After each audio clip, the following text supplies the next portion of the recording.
lovelies, welcome back to another watch me work video. So in this video my client's nails has already been prepared for her infill. So you see me there just apply my second coat of primer, and as that primer starts to get tacky, I'm going in with my cuticle bead. I'm going to press it from side to side, make sure that my cuticle area and my side walls are nice and flush, and then I'm going to stroke the bead all the way towards the free edge to blend it back into the old acrylic that was previously there.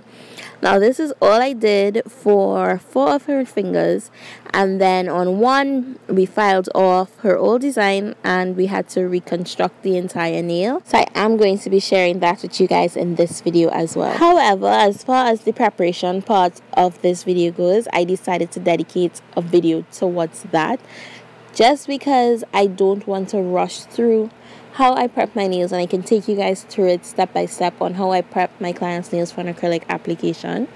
So if you really and truly are interested in seeing that video, tell me in the comment section below, and depending on if you guys are interested or not, I will be uploading it. I'm just going to continue with my acrylic application, and I did leave it in real time for you guys.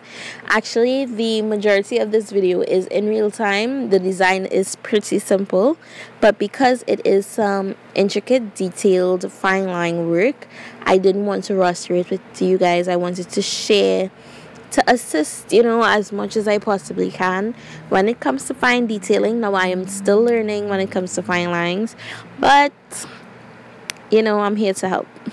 So I'm going to continue with my acrylic application. I did go ahead and file, shape and buff off camera, and that is another video if you guys are interested in seeing.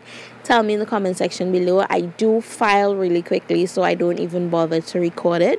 So I'll try my best to get that one up for you guys as well.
So this is what her nails look like now that I've finished filing. I just went ahead and removed the dust with my 99% alcohol in a lint-free wipe. And now I'm going in with my MadamGlam's Perfect Black, and I'm applying this to all her nails, making sure to keep it nice and thin. And I'm going to cure this in my 48 watt LED light for 60 seconds. Because it's black, I give it an extra cure. Now I'm going in with my MadamGlam's Cat Eye gel polish.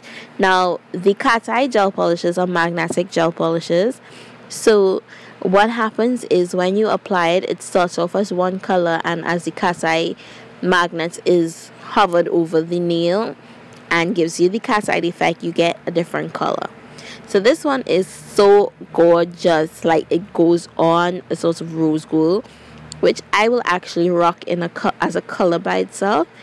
But after you put the magnet over it, you actually see the color of the gel polish changing, and you guys get a little peek of it right above the magnets in this one.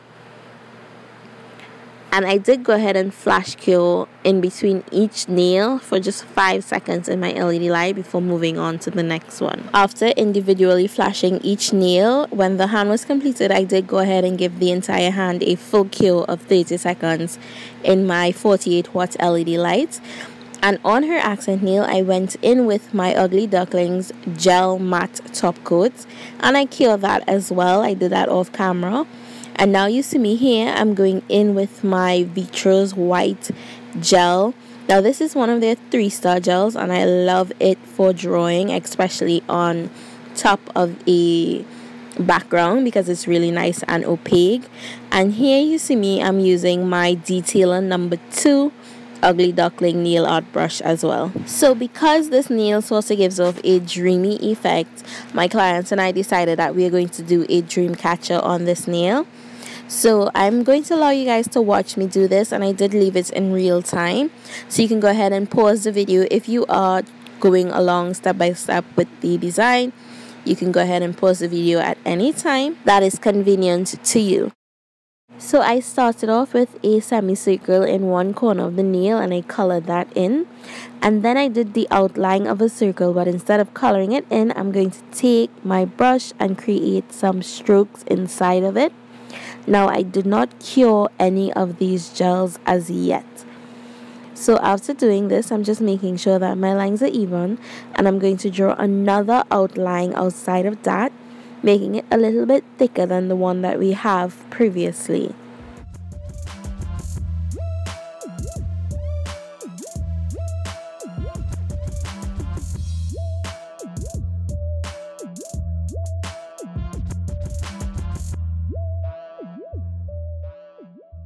Now for my next step, I went ahead and loaded my brush, and with a very light hand, I'm going to press, and then I'm going to drag in a swirling motion, sort of like an S, so that it starts off thick and ends really nice and thin. And this is going to be where my feathers are going to be. So I'm just applying one dot to this one, and I went down the entire nail with little dots different sizes in the middle. So our 2 end strokes are where my dream catcher feathers are going to fall. So I cure this because this part is a little bit tricky, so you do not want too much product on your brush to create the definition in the feathers. So you want really light strokes. For me, it's easier to have the outline of the feather in your head, so you know exactly where you're going to position those strokes. So here I had a little too much product on my brush, but it's fine because it creates more definition to have some lighter strokes and some darker strokes, some feathers going uniform and some going all over the place. It just gives it a more realistic look.